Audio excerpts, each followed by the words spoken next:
Hello, it's Mr. Mabry, and today we're going to learn what is cloning. To do this, we're going to go over a module from our friends from the University of Utah's Genetic Science Learning Center, which of course you can read about on your own, but for my students at Congress, we're going to keep notes of what I think are the focal points here on this page over here.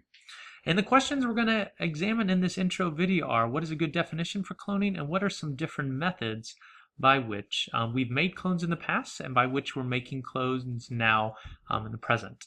So let's first start off with a working definition for clones. Clones are, for our class, exact genetic copies. So if you are an exact genetic copy of something else, you are a clone. For instance, look at these two sweet identical twin sisters. I know what you're thinking. Oh, they're so cute. That's not what I'm thinking. I'm thinking, wow, that's a great looking set of clones. Because that's right, those are two clones staring at you. Yes, identical twins are clones. They are here and with us. And maybe if there's some in the room, you can look at them and say, good work, clone. You are a clone.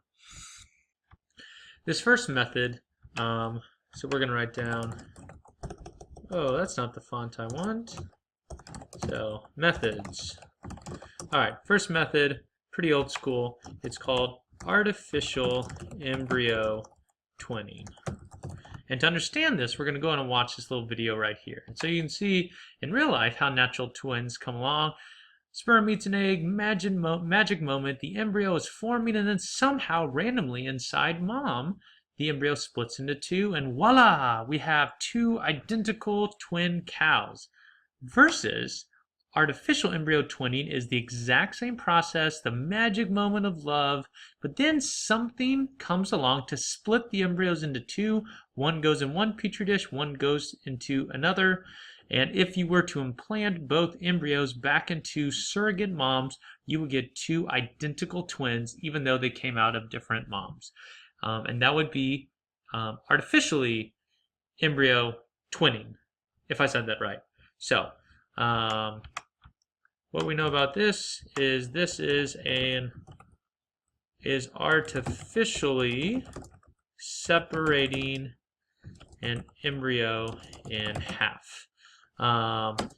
This is pretty low tech, as it says here, and you know, there's a cool story of a guy back in the early 20th century who split a salamander embryo with a piece of hair, which I find really cool. He split a salamander embryo. Whoosh, this is like 1950s. This is before color TV, and he did this, and he made some clones. So that's awesome. So that's your first method, right? Now your next method is relatively more complex, but I would say pretty cool. It is called somatic cell nuclear transfer, which we will now abbreviate as SCNT. And to understand it, you just have to understand the roots of each word. So I'm going to write down the words right here, and we'll break apart this process word by word. So first, somatic cell. So somatic cells are just any of your body's cells other than eggs or sperm. So any cell in your body is a somatic cell. Your skin, your liver, your heart, your muscle, your toenail, they're all somatic cells. And so what you need to do here is nuclear is in reference to the nucleus.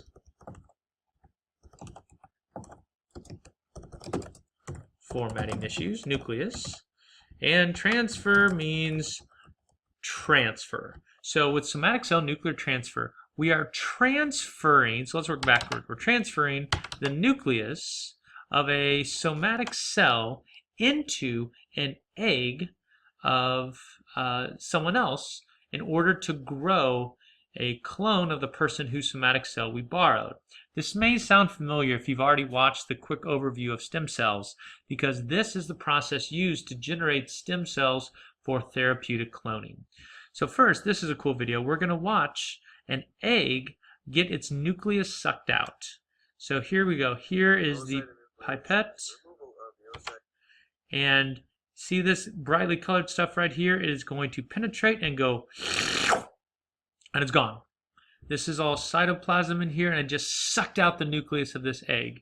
And that's crazy because that actually happened. That's a real video. It's not a cartoon. A pipette sucking out the nucleus of an egg. And then here, we'll make sure our volume's off. Here is the nucleus of a somatic skin cell getting ready to be put into an egg that had its nucleus sucked out. Ready? Ready? And shoomp. Did you see that? A nucleus just went into this egg. And now they're going to train this egg right there to grow into embryos, embryonic stem cells, to be used for therapy. That's nuts. And as it refers to right here, you probably heard the story about Dolly the sheep in the mid-90s. This is one of the animals that was cloned, and this was one of the first mammals cloned by somatic cell nuclear transfer. And so the method became sort of famous in the cloning of Dolly.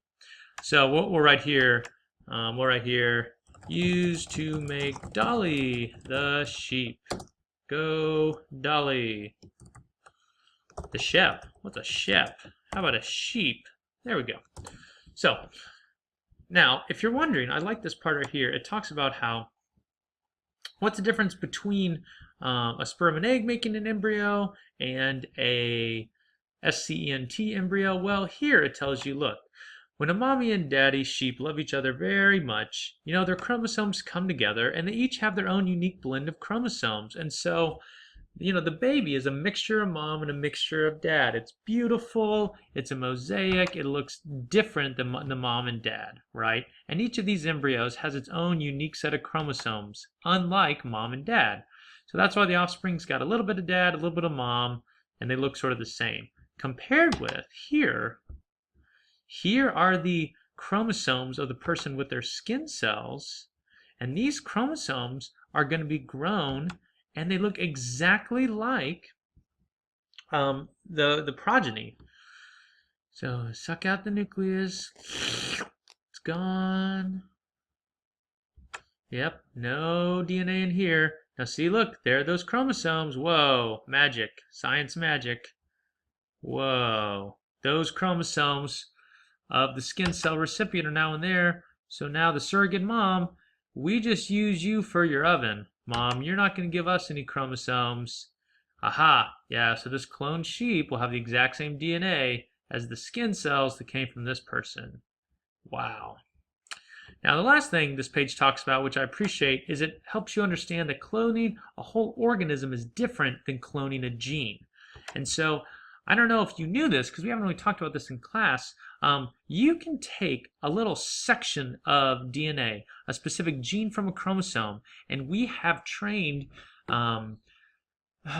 viruses and different, they're called nucleases, to come along and cut genes out and put them into little bacterial plasmids, little circles of DNA that we can then insert into bacteria and get them to produce specific genes that we want to study. So this is super cool, and this is cloning of a type, but it is not cloning an organism.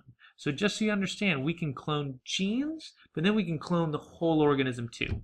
So thanks for watching this quick intro video on cloning and the methods for it. It's going to help pave the way for understanding the exciting prospects of cloning, as well as the sort of scary potential perhaps for where it may lead us.